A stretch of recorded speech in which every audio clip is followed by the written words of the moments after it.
Kisah Potre Koneng bukanlah sekadar dongeng pengantar tidur bagi masyarakat Sumeneb, Madura. Legenda ini terjalin erat dengan denyut sejarah dan silsilah para pemimpin agung di ujung timur Pulau Garam.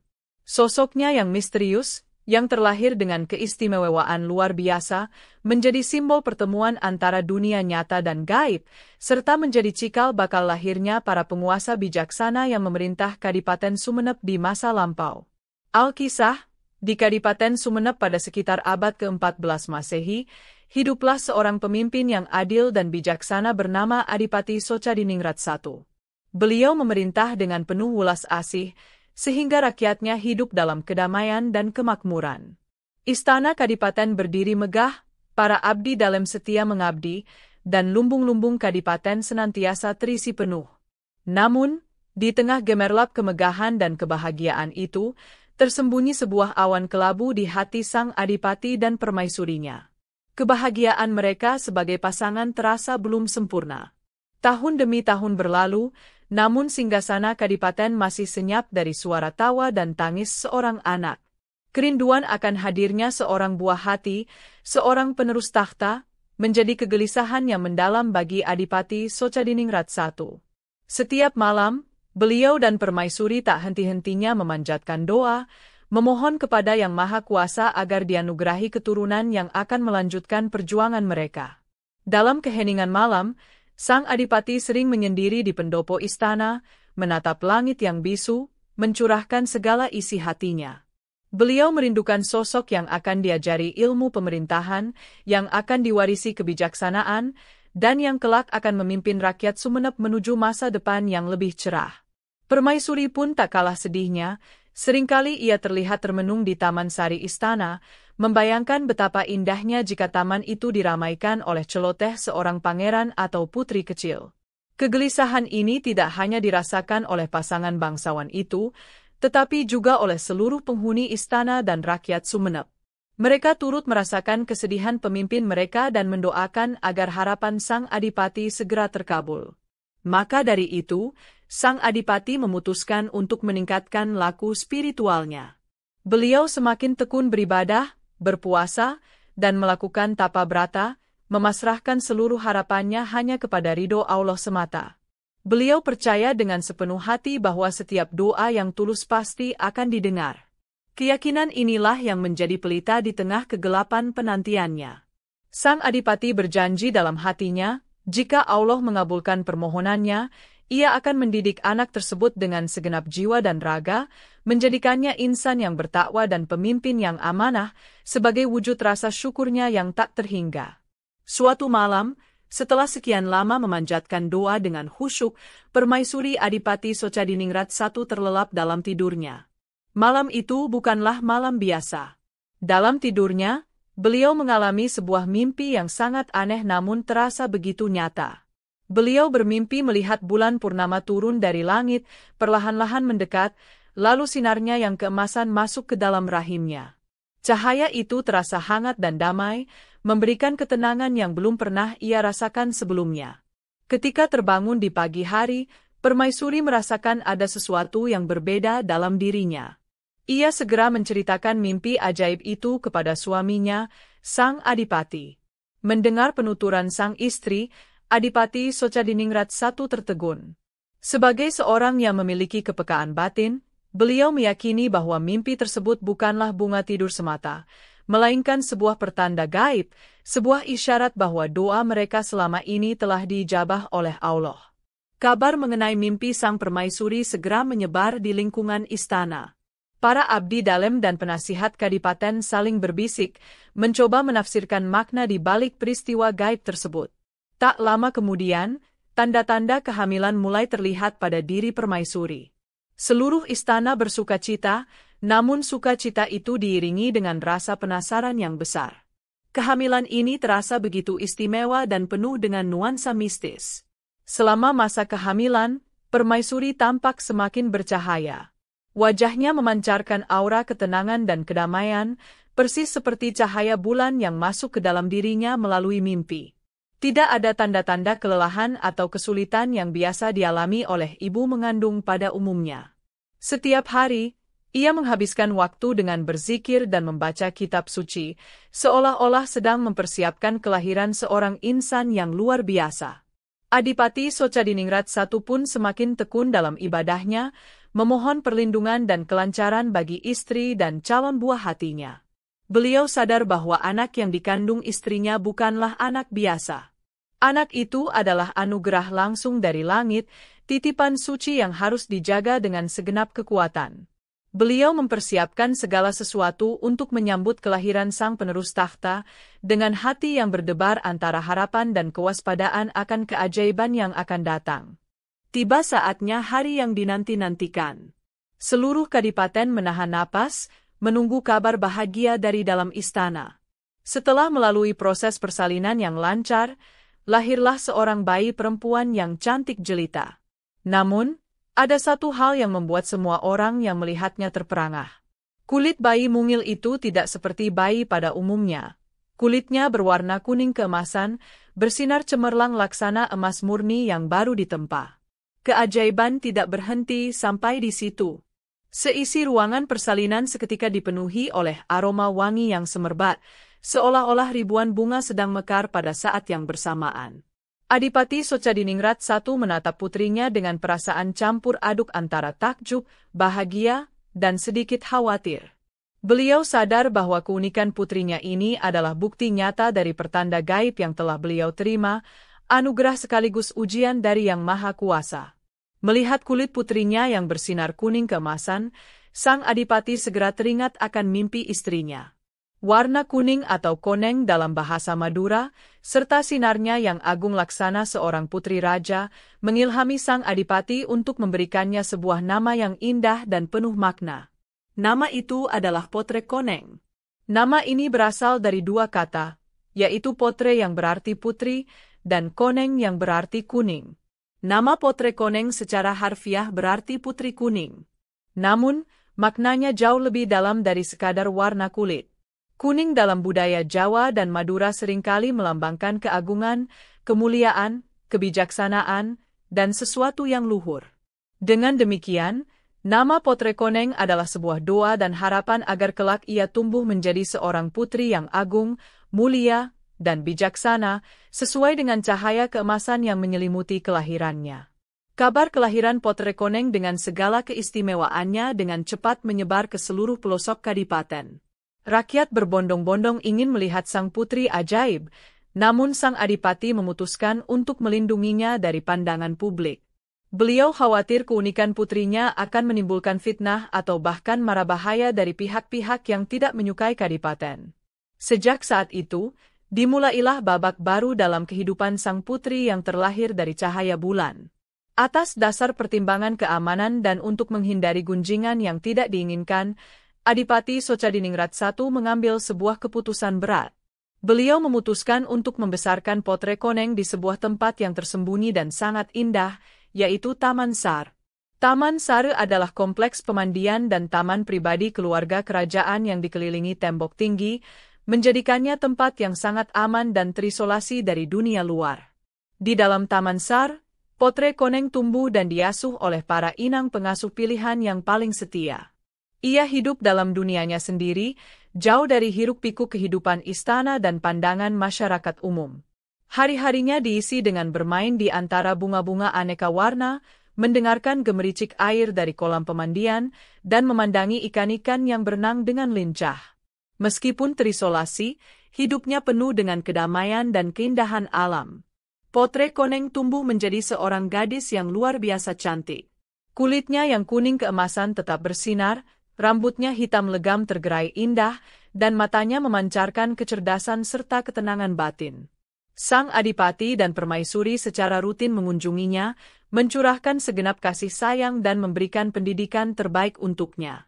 Ia diajari berbagai ilmu pengetahuan, tata krama keraton, hingga ilmu-ilmu keagamaan yang mendalam.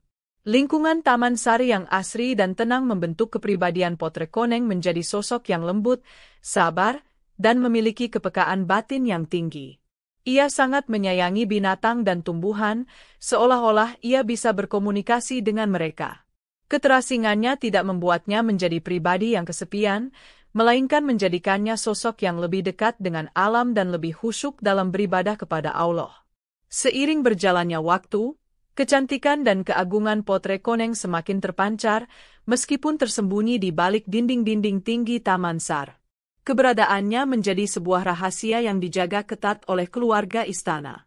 Tidak ada seorang pun di luar lingkaran terdekat kerajaan yang tahu seperti apa rupa sang putri. Kisahnya hanya menjadi desas-desus, sebuah legenda bisu tentang putri ajaib yang disembunyikan di jantung kadipaten. Jauh dari kemegahan istana Sumenep, di sebuah tempat yang sunyi di perbukitan, hiduplah seorang pertapa sakti bernama Empu Keleng. Beliau dikenal sebagai Pangeran Bukit karena kesaktiannya yang luar biasa dan kedalaman ilmu spiritualnya. Empu Keleng menghabiskan sebagian besar hidupnya untuk bertapa, mendekatkan diri kepada Sang Pencipta, dan menyelami rahasia-rahasia alam semesta. Suatu ketika, dalam puncak pertapaannya, Empu Keleng mendapatkan sebuah wangsit atau petunjuk gaib. Dalam penglihatan batinnya, ia diperlihatkan masa depan Kadipaten Sumenep. Ia melihat sosok seorang putri yang bersinar kuning keemasan, yang tidak lain adalah Potre Koneng. Petunjuk gaib itu memberitahukan bahwa sang putri istimewa tersebut ditakdirkan untuk berjodoh dengan seorang pemuda yang juga memiliki asal-usul dan kesaktian yang tidak kalah luar biasa. Wangsit tersebut juga menyatakan bahwa hanya pemuda titisan dewa, yang lahir dari rahim seorang pertapa dan memiliki kekuatan gaib yang setara, yang pantas menjadi pendamping Potre Koneng. Pernikahan mereka kelak akan melahirkan generasi penerus penguasa Sumenep yang agung dan bijaksana. Ramalan ini menjadi sebuah kunci takdir yang akan menghubungkan dua insan pilihan dari dua dunia yang berbeda. Menerima petunjuk gaib tersebut, Empu Keleng merasa terpanggil untuk turut andil dalam memastikan takdir itu terwujud. Beliau memahami betapa pentingnya perjodohan ini bagi masa depan Sumenep. Ia pun meningkatkan laku spiritualnya, memohon kepada Allah agar jalan takdir bagi kedua insan istimewa tersebut dimudahkan dan dipertemukan pada waktu yang tepat. Sementara itu, Adipati Socadiningrat I juga merasakan kegelisahan seiring putrinya yang beranjak dewasa. Ia mulai berpikir tentang masa depan Potre Koneng dan siapa gerangan pemuda yang pantas mendampinginya. Dalam salah satu meditasinya, sang Adipati juga menerima bisikan gaib yang senada, bahwa jodoh putrinya bukanlah pemuda biasa, melainkan seorang ksatria pilihan yang akan datang membawa pertanda kebesarannya. Kedua petunjuk gaib ini, yang diterima oleh dua orang sakti di tempat berbeda, mulai menenun benang takdir yang akan segera menyatukan Potre Koneng dengan jodohnya. Takdir yang diramalkan itu mulai menunjukkan wujudnya. Syahdan, istri dari Empu Keleng sang pertapa sakti, mengalami suatu peristiwa aneh. Setelah suaminya selesai bertapa, ia meminum sisa air kelapa muda yang telah digunakan oleh Empu Keleng. Tak lama setelah itu, ia pun mengandung. Kehamilan ini juga merupakan sebuah keajaiban, sama seperti kehamilan Permaisuri Sumenep. Dari rahimnya, lahirlah seorang bayi laki-laki yang gagah dan tampan.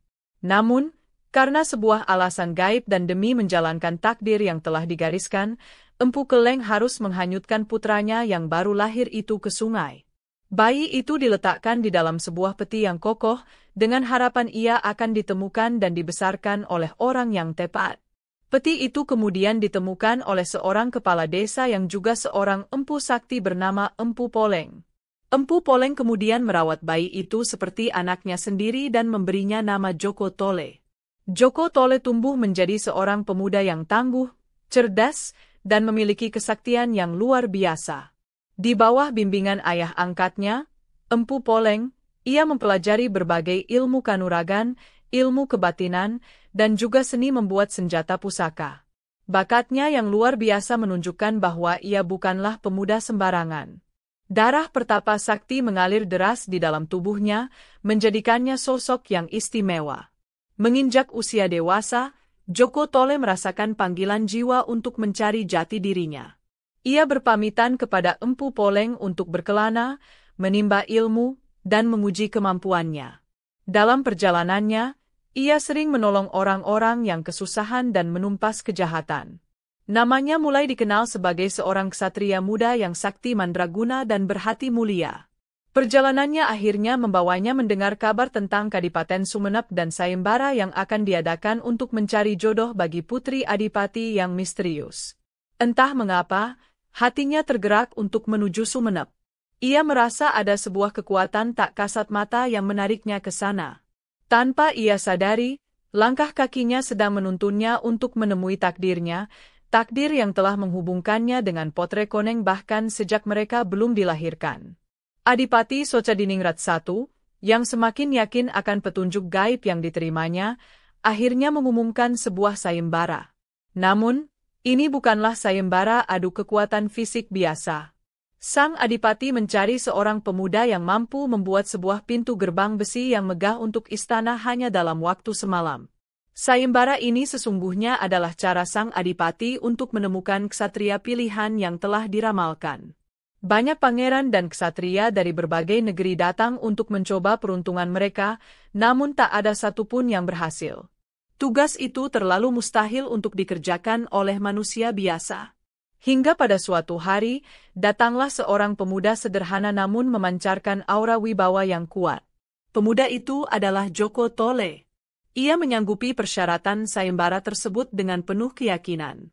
Dengan kesaktian yang dimilikinya, Joko Tole bersemedi dan mengerahkan seluruh kekuatan batinnya.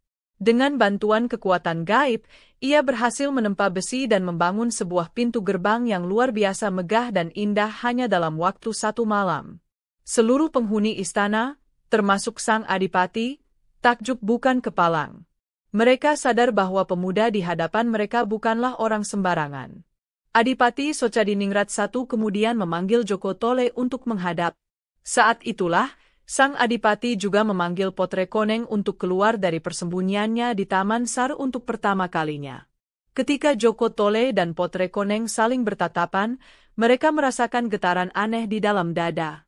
Seolah-olah mereka telah saling mengenal sejak lama. Cahaya keemasan dari tubuh Potre Koneng tampak semakin bersinar terang di hadapan Joko Tole. Pertemuan itu adalah pertemuan dua takdir. Dua jiwa yang sama-sama terlahir dari keajaiban, yang sama-sama memiliki kekuatan batin yang luhur, akhirnya dipertemukan. Sang Adipati tersenyum bahagia, karena ia tahu bahwa pemuda inilah yang telah diramalkan dalam petunjuk gaib. Ramalan Empu Keleng telah terbukti, dan takdir Kadipaten Sumenep kini berada di ambang gerbang era yang baru dan gemilang. Dengan terpenuhinya syarat sayembara dan restu dari Sang Adipati, maka pernikahan agung antara Joko Tole dan Potre Koneng pun segera dipersiapkan.